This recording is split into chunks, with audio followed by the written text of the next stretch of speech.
నమస్తే. పుష్ప 2 ఘన విజయాన్ని సాధించింది.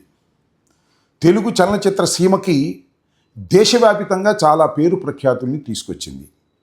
అంతకుముందు బాహుబలి తెలుగువారికి చాలా పెద్ద పేరుని తీసుకొచ్చింది.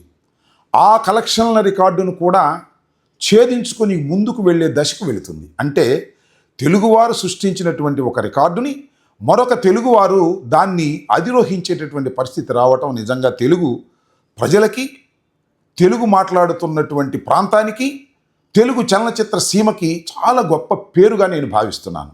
అంతకుముందు చాలా చూసాం పాన్ ఇండియా చిత్రాలు. రజనీకాంత్ దేశవ్యాప్తంగా, ప్రపంచవ్యాప్తంగా చాలా కలెక్షన్ చేసినటువంటి వ్యక్తి. అలాంటి కోవకు ఇవాళ మన తెలుగువారు, మరి ముఖ్యంగా అల్లు అర్జున్ ముందుకు వెళ్ళడం అనేది చాలా గొప్ప విషయంగా నేను భావిస్తున్నాను. అంతకు ముందు కూడా అల్లు అర్జున్ గారి కన్నా ముందు అల్లు రామలింగయ్య గారి కుటుంబం నుంచి వచ్చినటువంటి అల్లు అరవింద్ గారు చిరంజీవి గారిని కూడా పాన్ ఇండియా యాక్టర్ చేయాలనేటువంటి ఉద్దేశంతో హిందీలో కూడా సినిమాలు తీశారు. కానీ అంతగా విజయం సాధించలేదు, అంత స్థాయికి ఎదగలేకపోయారు. కానీ ఇవాళ అల్లు అరవింద్ గారి కుమారుడైనటువంటి అల్లు అర్జున్ పాన్ ఇండియా స్థాయికి వెళ్ళటమే కాకుండా చాలా పేరు ప్రఖ్యాతులు సంతరించుకున్నారు. ఇది వారికి అందరికీ కూడా చాలా గర్వకారణం. నిజం చెప్పాలంటే తెలుగువారు, అదేవిధంగా అల్లు అర్జున్ కుటుంబ సభ్యులు, మెగా కుటుంబ సభ్యులు కూడా చాలా పండుగ చేసుకోవలసినటువంటి సందర్భం. కానీ పండుగ చేసుకోలేకపోతున్నారు, చాలా బాధపడుతున్నారు, లోన్లీగా ఫీల్ అవుతున్నారు.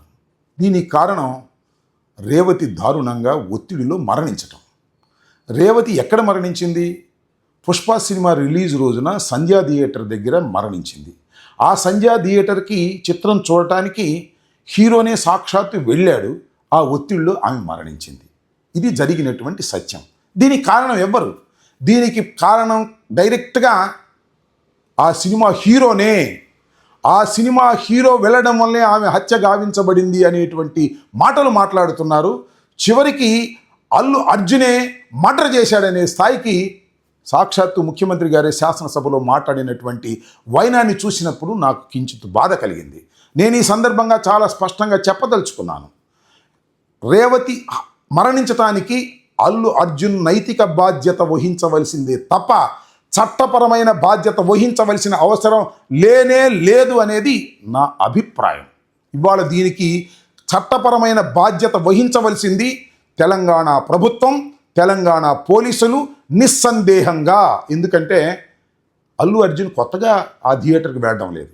తన సినిమా ఎప్పుడు రిలీజ్ అయినా తాను వెళ్ళి చూసేటటువంటి ఒక సాంప్రదాయం ఉంది కుటుంబ సమేతంగా. అదే క్రమంలో వెళ్ళాడు, పర్మిషన్ పెట్టాడు, పర్మిషన్ ఇచ్చారని అనుకున్నారు, ఇచ్చినట్టుగా కూడా కోర్టులో చెప్పారు. కానీ మన శాసనసభలో రేవంత్ రెడ్డి గారు పర్మిషన్ ఇవ్వలేదని చెప్పారు. ఇవ్వకపోతే నేను అడుగుతా ఉన్నా, ఇక్కడ ఒక భారత పౌరుడిగా అడుగుతా ఉన్నా, పర్మిషన్ ఇవ్వకపోతే అల్లు అర్జున్ ఇంటిలో నుంచి బయటకు వచ్చేటప్పుడే ఎందుకు పోలీసులు నివారించలేకపోయారు? ఎందుకు థియేటర్ దగ్గరికి వచ్చిన తర్వాత తలుపులు తెరిచి లోపలికి ఎందుకు ఎలవ్ చేశారు? దీనికి సమాధానం పోలీసు వారు ఇప్పుడు చెప్పాలి కదా, అప్పుడు కాదు, ఇప్పుడు చెప్పాలి. కోర్టులో కూడా చాలా స్పష్టంగా పర్మిషన్ ఉంది కాబట్టే నేను వెళ్ళానని కాగితాన్ని కూడా చూపించారు.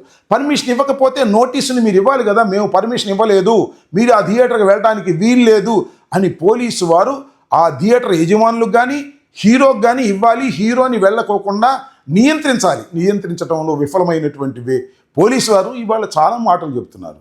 రేవంత్ రెడ్డి గారు శాసనసభలో మాట్లాడిన తర్వాత నాకు ఆశ్చర్యం వేసింది ఏంటంటే, అల్లు అర్జున్ 302లో ముద్దాయి అనే పద్ధతుల్లో మాట్లాడుతున్నారు, మర్డర్ చేశాడనే పద్ధతుల్లో మాట్లాడుతున్నారు. ఎలా మర్డర్ అవుతుంది అది?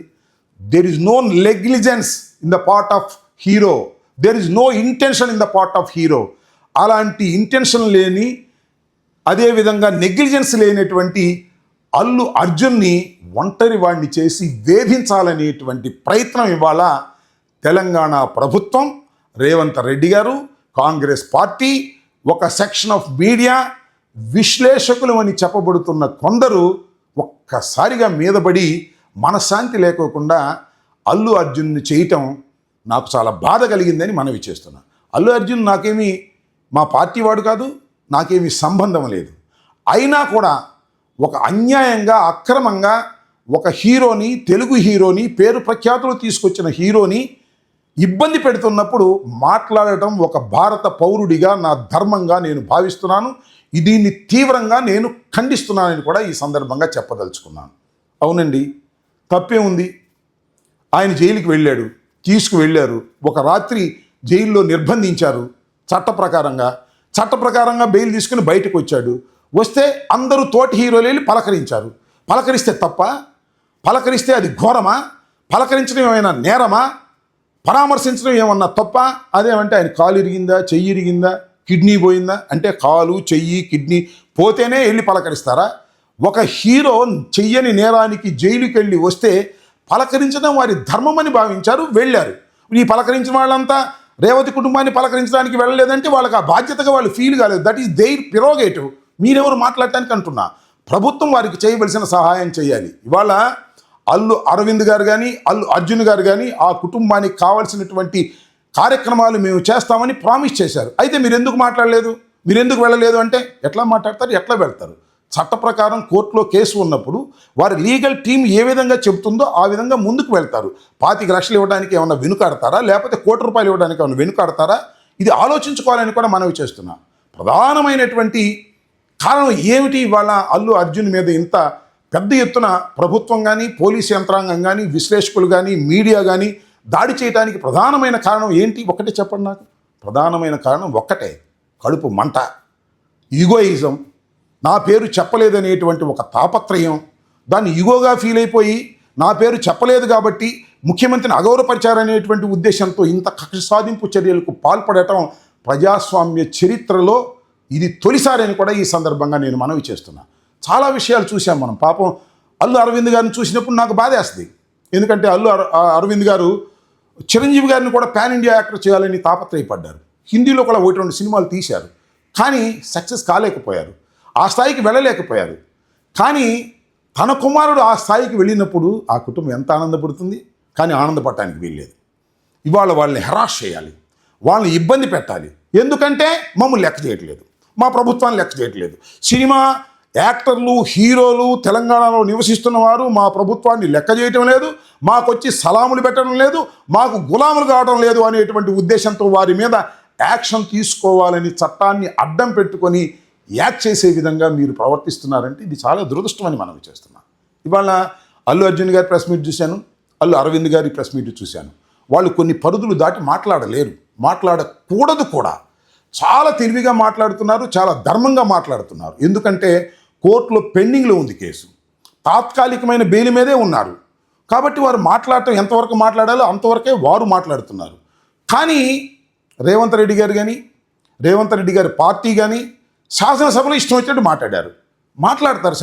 శాసనసభలో మాట్లాడిన దాన్ని ఇమ్యూనిటీ ఉంటుంది కాబట్టి కోర్టు ప్రశ్నించడానికి వీల్లేదు. కాబట్టి ఏకంగా ఏమన్నా అంటే ఈ అల్లు అర్జున్ గారు మర్డర్ చేశారు, మర్డర్లో ఉన్న వాళ్ళకి మనం ఎగ్జంప్షన్ ఇస్తామా, సెలబ్రిటీస్ ఎగ్జంప్షన్ ఇస్తామా, ప్రివిలేజెస్ ఇస్తామా అనేటువంటి మాట ఇవాళ సాక్షాత్తు ముఖ్యమంత్రి గారే శాసనసభలో మాట్లాడిన తర్వాత ఒక విధంగా శాసనసభను దుర్వినియోగం చేశారనేటువంటి మాట నాకు అనిపిస్తూ ఉన్నదని కూడా ఈ సందర్భంగా నేను చెప్పదలుచుకున్నాను. అయితే అల్లు అరవింద్ చాలా ఒంటరివాడు. అందువల్ల అల్లు అర్జున్ని, వారి కుటుంబాన్ని ఇబ్బంది పెట్టాలి అనేటువంటి భావనతో మీరు ప్రయత్నం చేస్తున్నారు నేను అనుకుంటున్నాను. నాకు అల్లు అర్జున్ గారైనా, చిరంజీవి గారైనా, పవన్ కళ్యాణ్ గారైనా, బాలకృష్ణ గారైనా, మరొకరైనా ఎవరైనా ఒకటే. కానీ నాకు కొంత ప్రేమ మెగాస్టార్ గారి మీద ఉంటుంది. దానికి ఎందుకో నేను చివరిలో చెప్తాను. మీకు ఇక్కడ ఇంకో విషయాన్ని కూడా గుర్తు చేస్తా.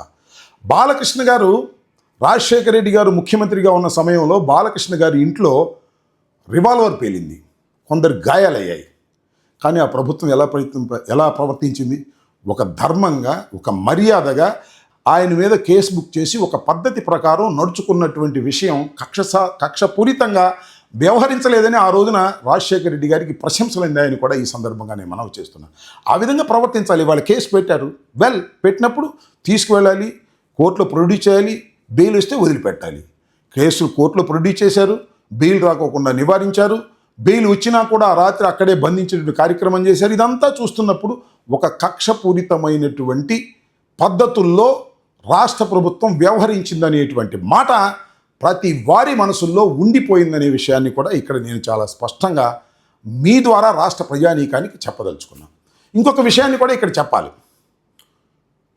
సరే, మెగాస్టార్ అంటే ఎందుకు మీకు అభిమానం అని అన్నారు అని మీరు అడగొచ్చు. నేను ఇందాక చెప్పాను, మెగాస్టార్ చిరంజీవి గారు ఒకానొక సందర్భంలో అదేమిటంటే, ఆ రోజు తెలుగుదేశం పార్టీ అధికారంలో ఉన్నప్పుడు ముద్రగడ పద్మనాభం గారు రిజర్వేషన్ల కోసం పోరాటం చేస్తూ నిరాహార దీక్షలో కూర్చున్నప్పుడు ఆ నిరాహార దీక్షను భగ్నం చేసి ఆయన్ని పట్టుకు వెళ్ళి ఒక ఆసుపత్రిలో బంధించి చిత్రహింసలకు గురి చేస్తున్న రోజున మేమందరం సమావేశం ఏర్పాటు చేయాలి కాపులు అందరం అనే ఉద్దేశంతో ఆ రోజున దాసరి నారాయణరావు గారిని, అదేవిధంగా చిరంజీవి గారిని, అదేవిధంగా బొత్స సత్యనారాయణ గారిని, ఇలాంటి ప్రముఖులందరినీ పిలిచి ఒక పెద్ద సమావేశాన్ని హయ్యత్ హోటల్లో మేము నిర్వహించాం.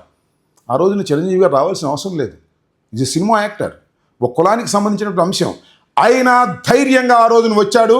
ఈ ప్రభుత్వం చేస్తున్నది తప్పు అని దాసరి నారాయణరావు గారితో గొంతు కలిపినటువంటి వ్యక్తి చిరంజీవి గారు. అందువల్ల చిరంజీవి గారు అంటే మాకు చాలా గౌరవం అని మనం చేస్తున్నాం. పార్టీలు వేరు కావచ్చు, మరొకటి కావచ్చు, కానీ ఆ రోజున దాసరి నారాయణరావు గారి వాళ్ళు లేరు. దురదృష్టవశాత్తు ఆయన ఉంటే పరిస్థితులు మరొక రకంగా ఉండేవని కూడా ఈ సందర్భంగా నేను మనవి చేస్తున్నాను.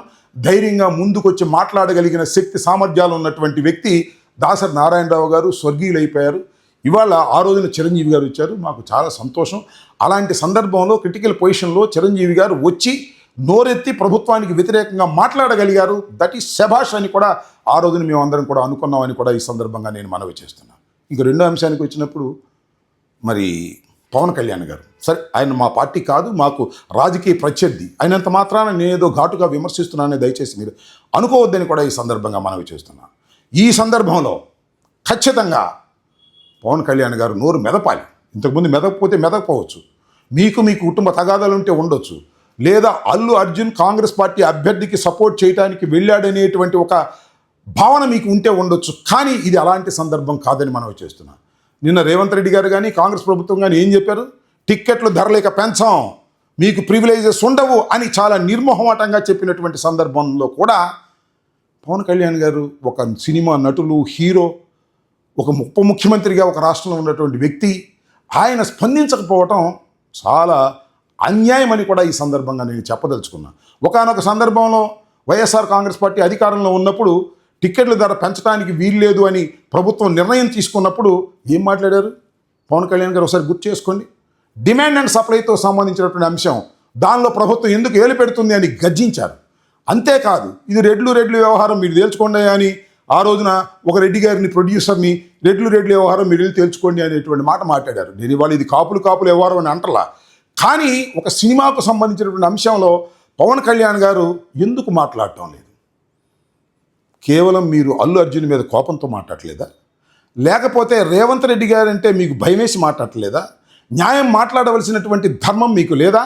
న్యాయం ధర్మం మాట్లాడుకోకుండా కాముగా మౌనంగా ఉండటం చాలా అన్యాయం, దురదృష్టకరమని కూడా ఈ సందర్భంగా నేను చెప్పదలుచుకున్నాను. ఈ సందర్భంగా నేను చాలా స్పష్టంగా చెప్పదలుచుకున్నది ఏమిటంటే, రేవతి మరణం చాలా విచారకరం. రేవతి గారి మరణం కానీ, ఆ కుమారుడు ఆ స్థితిలో ఉండటానికి కానీ ఖచ్చితంగా అల్లు కుటుంబం, అల్లు అర్జున్ సినిమా ఫీల్డ్ నైతిక బాధ్యత వహించవలసిందే తప్ప, చట్టపరమైన బాధ్యత వహించవలసింది రాష్ట్ర ప్రభుత్వం, పోలీసు యంత్రాంగమే తప్ప మరొకరు కాదు అనే విషయాన్ని చాలా స్పష్టంగా నేను ఇక్కడ చెప్పదలుచుకున్నానని కూడా మనవి చేస్తున్నాను. అంతేకాదు, జైలు నుంచి విడుదలైన తర్వాత అల్లు అర్జున్ గారు ప్రవర్తించినటువంటి తీరు చాలా తెలివిగా ప్రవర్తించారు, చాలా ధర్మంగా ప్రవర్తించారు. ఎంతవరకు మాట్లాడాలో అంతవరకే మాట్లాడారు. వారు ఎంత ఆవేదన చెందుతున్నారో నిన్న నేను చూసినటువంటి ప్రెస్ మీటు బట్టి నాకు అర్థమవుతుంది ఏంటంటే, కక్కలేక మింగలేక బాధపడుతున్నారు. వారు ఏకాకులని మాత్రం మీరు దయచేసి అనుకోకండి. పరిస్థితులు విషమిస్తే వారు మరింత శక్తిమంతులవుతారనేది కూడా గుర్తుపెట్టుకోండి. చాలామంది సినిమా యాక్టర్లు కూడా కాముగా ఊరుకుంటున్నారు. మీకు ఆ పరిస్థితి వస్తే ఏంటో ఆలోచించుకోండి. అందరూ ఐక్యంగా దీన్ని ఆలోచించండి. దీనిలో ఈశాన్ మాత్రం కూడా తప్పు లేని హీరోని ఒత్తిడి పెట్టి, ఇబ్బంది పెట్టి ఏదో చేయాలని ప్రయత్నం చేయటం ప్రభుత్వానికి మంచిది కాదు. సరే, పోలీస్ యంత్రాంగం అంటారా? ముఖ్యమంత్రి గారు ఏం చెప్తే అది చెప్పడానికి సిద్ధంగా ఉండేటటువంటి యంత్రాంగాలు ఇక్కడైనా, అక్కడైనా, ఎక్కడైనా కూడా పోలీసు వారు కూడా చెప్తున్నారు ఇవాళ ఆయనదే తప్పని. ఏదో 302 లాగా మాట్లాడుతున్నారు. It is not a 302. అసలు ఆయనకి ఏమీ తెలియదని చాలా స్పష్టంగా చెప్పాడు. నాకు తెలియదు, చనిపోయిన విషయం కూడా నెక్స్ట్ డేకి తెలిసింది అని.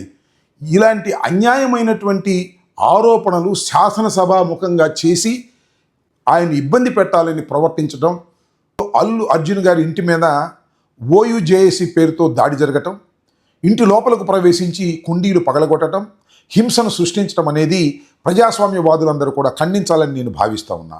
వారు విద్యార్థులను నేను అనుకోవటం లేదు, వారు గూండాలని నేను భావిస్తున్నాను.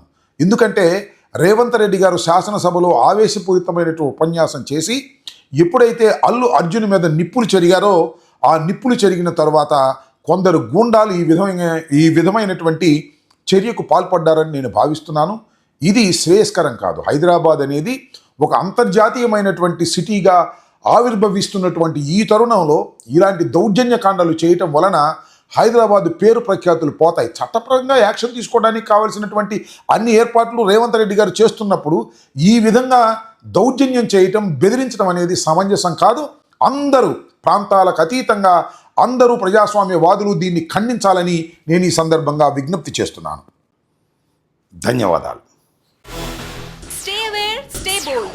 Like, subscribe and follow at Ambati Rambabu Official for truth and clarity in today's politics.